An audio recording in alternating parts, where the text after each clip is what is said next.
Stiamo parlando di tessere nuove, questa che a lei continuerà a funzionare, la potremo ancora utilizzare, per cui, i cittadini possono star più che tranquilli.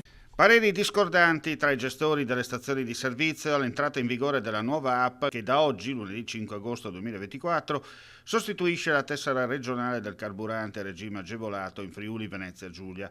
Perplessità dovuta al fatto che tale sistema potrebbe mettere in crisi il pagamento elettronico durante il rifornimento del cliente con il sistema non ancora collaudato al 100%.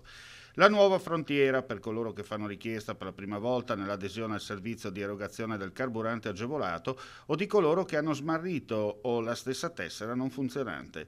Per i vecchi utenti non cambia nulla, si potrà operare con il doppio sistema se lo vorranno, anche in caso di passaggio al nuovo veicolo. L'unica differenza potrebbe essere dovuta allo sconto nel caso in cui si dovesse cambiare comune di residenza e questi inserito in una delle tre fasce ora operative. Passaggio di proprietà, l'intestatario può tranquillamente richiedere l'aggiornamento o la variazione di targa, per cui si continuerà ad utilizzarla.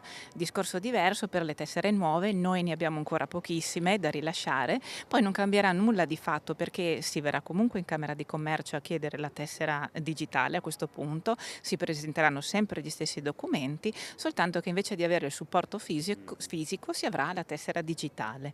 Ecco. Ecco, perché la cosa importante è che circolava in rete il fatto che bisogna buttare via le tessere, invece si continuerà a operare comunque uguale come prima. Si continuerà così fintanto che il sistema delle tessere fisiche resterà in piedi, poi si passerà con grande, tranquillità e serenità al sistema digitale, ecco. Quindi, i cittadini possono star tranquilli, gli utenti possono star tranquilli che le cose comunque rimangono invariate.